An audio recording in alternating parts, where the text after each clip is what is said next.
Hi mga kachupos! Hello mga kachupol, si Jeffrey Santos po ito. Hello sa inyo mga kachupols. God bless at mag-enjoy everyday and mabuhay kayo hanggang gusto nyo. Hello mga kachupos! This is your girl Christine. I hope to see you guys soon. Number 200. Hello mga kachupos! Hello mga kachupos!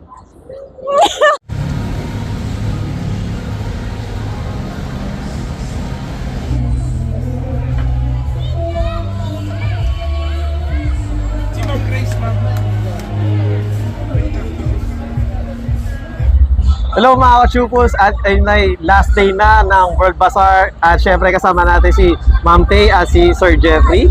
Hello! And for today, interview natin si Ma'am Faye regarding her product. At ano, sama sa biyahe ko? Mga kachupols, ako po si Jeffrey Santos. I'll be representing Sir Alex right now. Interview natin si Ma'am Faye Hello! of March Chili. Ayan. So Ma'am Faye, when did March Chili start? Okay. Si Marchili, medyo matagal na, 2004, no? Wow! Yeah, Okay. matagal na. So, nagjo-join na rin ako sa mga events together with Department of Agriculture. So all these awards came from those events. Actually, yung awards from the Philippine Hot Sauce Club. Philippine Hot Sauce Club is a nationwide a club for na ang kinikater nila all Mga siguro connoisseurs. chilies, yes. Connoisseurs ng maanghang. made of chili Mga sauces. Oragon siguro to. Yes, Oh. opo. So anyway, what made you think, bakit chili? Bakit hindi bagoong? Bakit hindi... Okay. Kasi yung mga anak ko, yung dalawang anak ko, Okay. boy and a girl, mahilig talaga kaming mag-chop ng sili. Every time nakakain kami, hindi pwedeng walang sili. So one time, every time kakain kami sa restaurant, hihingi ako ng chili sauce. Nakaiipon ako, nilalayo ko sa ref. Kaya lang, ang nangyayari, natutulog yung mantika, Oh, nagsasolidify. So, totoo. I think it's not healthy, no? So, nag-try kaming mag-create ng sarili namin. So ito, Using- are you saying that yung oil nito will not solidify? Yes. Hindi po siya maging sleep kahit nasa freezer. Hindi siya matutulog. Ganun kaanghang yung sili ninyo, ha? Yes. Na hindi, ultimo mantika, hindi niya kaya patulugin. Yes po. So, anyway, I've tried it, pero hindi ako umabot sa extra spicy. Hanggang doon lang ako sa sweet, Semi-sweet. sa semi-sweet, Yeah. which is also very, very good. Kaya lang, hindi ako umabot dito sa Extra. sa extra hot. Sabi nila, ang sukatan daw ng pagkalalaki, kung tatagal kami dito. Take my word for it, mukhang tatagal ka naman. Actually, ang extra hot is the red label, Okay. All around to. Pwede pa rin to sa kitchen.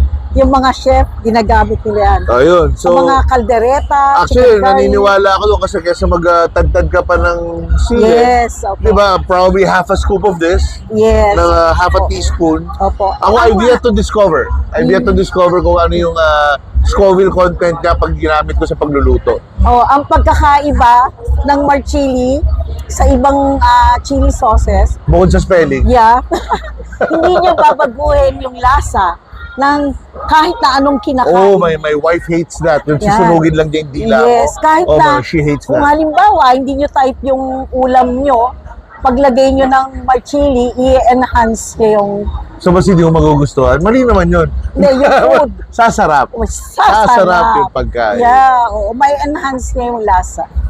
So, wow. So that's about Marchili. Actually, yun daw yung pinanalo niya na sa Philippine Hot Sauce Club Fiery Cup.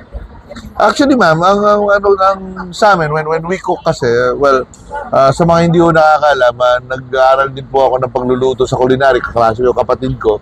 We both studied we both took culinary courses under Chef Gene Gonzalez ng CACS. So sa amin, ang chili is very, very important kasi not only does it enhance yung niluluto namin, but it gives it a different kind of texture. Yes. So, bukod sa flavor enhancement, it gives you a different texture. And at the same time, it elevates. Correct. It elevates kung ano man yung niluluto mo. So, Tama, tama. but of course, lahat ng sobra, masama. Masama. So, like what I said, I've yet to discover kung ano yung Scoville content niya para halimbawa sa 1 kilong kaldereta, gaano karami lang gagamitin Yes, ko. oo. Kasi syempre, hindi sa preference ko, kundi sa preference Friends ko. ng pagsiservan ko. Correct. So, may mga ganun tayo. Tsaka, I can say na it's healthy din, ano? Actually, ang chilies are aphrodisiac. Apo, totoo yan. One totoo yan. is, pag kinakain mo na, papawisan ka. So, ano yung lumalabas? So, toxins, no? Yung sa pawis. Lahat, oo. Talagang papawisan ka. And at the same time, satisfying. So, there you have it. March Chili. Sayang, it's our last day.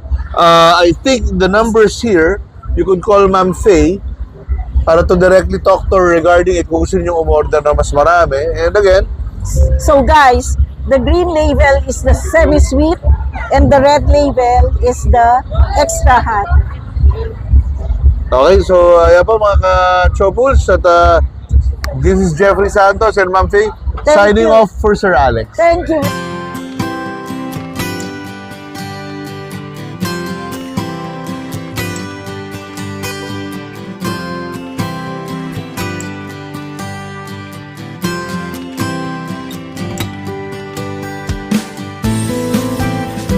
What's up mga kachupos? Hello mga ka-chupos, at ngayon ay last day ng World Bazaar at kasama natin ang pinakamaganda